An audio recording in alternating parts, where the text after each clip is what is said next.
Hey guys, I'm Nick. And I'm Rachel. And we're from The Gray Adventure. So we've been living on the road in our 30-foot travel trailer for 3 months now. And rather than giving you guys another vlog video with our day-to-day highlights, we're gonna give you an update on how life is going on the road. Yeah, we have seen and traveled through 10 states already, and we've already covered 10,200 miles in 3 months. That's a lot. And for us, it was an adjustment like any other move or life change, but it's starting to feel like home, and we're adjusting to this life. It's our new normal now, and so we wanted to fill you in on how things are going. As far as homeschooling goes, we typically get in about 4 days a week that we do school officially. We take care of math and reading and writing and a few other subjects. Italian we're doing, and piano lessons for Mariah. So that happens kind of formally 4 days a week, but then we're just learning as we go. We're learning about the states, and we're learning about the history that we're around. Science comes up a lot as we just are exploring out in nature, and so those subjects are a little more free and a little more relaxed. And that's actually a big change for me because my degree is in elementary education, so it's good for me as well, and we're learning in a different way. But it's been really great for the girls because they're excited about learning and they're seeing it and experiencing it hands-on. When it comes to my work schedule, I typically get my work done in the mornings when the girls are doing their schoolwork. I have a stand-up desk that's right by the door. The girls are typically at the dinette. Typically for me, that involves writing some scripts for the videos that I'm doing for my other YouTube channel or some of the sites that I write for part-time. But then I get outdoors and do a lot of video recording for the product reviews that I do. But that's also dependent on the weather, just because we don't have good lighting inside of the trailer. I'm outside doing videos, and if it's raining, if it's sunshine, if it's cloudy, that affects how much work I can actually get done and what days I can get the work done on. So it's a little bit of a challenge doing that. I'm not able to have full control over the process since it is left up to Mother Nature and everything that it throws at us. As far as living together as a family in a tiny space, the adjustment's gone pretty well, actually. Yeah. We lived together and were around each other full time before we moved in, and that 8-month adjustment period from Italy to the US. Nick has worked from home for more than 2 years now, and so that adjustment's been like a slow, steady adjustment. But even though we're together in a small space, it is a little bit different, but we make more time for each other. We go out of our way to spend time together, have adventures, and plus we're just seeing cool stuff, so it's a little more exciting than just living a regular life at home together. Yeah. And as far as the girls go, they don't have a lot of space in the trailer. We don't have a lot of space for separation. We don't actually have any doors that separate our bedroom areas. So we're always together, but the girls actually get along a lot better than they used to. It used to be Mariah would come home from school and she wouldn't want to spend time with her sister. Now they play together. Of course they fight like every siblings do. There's no getting around that, but they fight, they play, they have fun together. And it's really nice to see them actually reaching out to other kids when we're at campgrounds. They usually didn't have the courage to talk to kids at the playgrounds before, but now since they don't have regular friends that they're playing with on a regular basis, anytime we go somewhere new, they're actually taking the initiative and making new friends that way. As far as meals and eating go, it's pretty similar to how our life was before. We do have to shop more frequently because our fridge and pantry space is smaller. We try to find an Aldi or a Walmart when we can, or we'll just hit the local grocery store by the campground. We grill a lot more of our food now. Our meats are typically grilled outside, and then we'll prepare a few other things inside.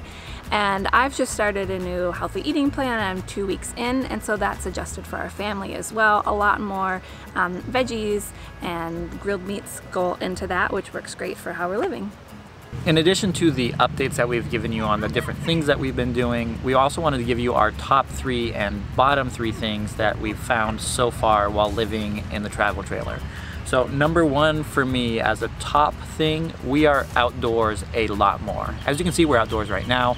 We eat outdoors a lot of our meals. We're traveling and exploring, going to parks and areas, cities, towns. It's just nice to be outside rather than inside, which is a must because we actually don't have a lot of room in our travel trailer. For number 2, we actually get a lot more family time than we did before. I've been working from home for a while, so I've had that spend time with Rachel a lot more, but the fact that the girls are home all the time rather than going off to school, it does get a little bit tricky at times when we want separate and alone time, since we don't have a lot of space. But it helps us to learn to live with each other and tolerate each other and love each other a lot more.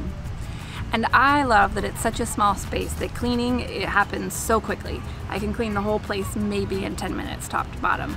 And because we have to move at least every week or so is how we're traveling, everything has to get put away in its proper places in order to move. So I love that it stays tidy on a regular basis as well. It's fantastic. As far as the bottom three, the worst three things, rainy days really are the worst. I think we've mentioned that a couple of times throughout the video, but it's just hard. We're stuck inside, but we're finding ways to get out and see museums or do something outside of the house when we can. Because, kind of tying into the next one, that small space on rainy days, there just isn't a lot of room for the girls to play inside, which is why we get outside and see a lot outside. But their play space is our main dining and eating area and school area, so that table gets really crowded and really cramped fast. But we get to clean it up when we move, so it works out in the end. And the last one for the bottom three is simply having a lack of a regular routine. We honestly sometimes don't even know what day of the week it is. We wake up and we're like, oh, it's Sunday? We had no clue. And for me, that's really hard because I do have work that I need to get done.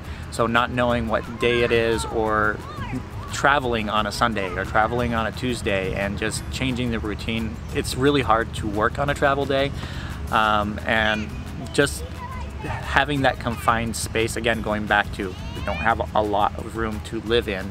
I mean, it's adjustable, we can make it work, but having a regular routine, I really, really miss that. Yeah. And I thrive on routine as well, and I think it's helpful for our girls. So it's taking some adjustment, but we're learning to be more flexible, and that's a good thing, especially for me. It's a good thing to be more flexible.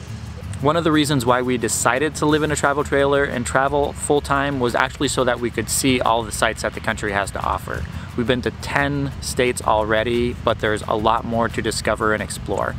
When we travel, typically from location to location, going to the new campgrounds, we typically take a day off the day after we travel to just relax, recuperate, and then the following day is typically when we get out to do our sightseeing.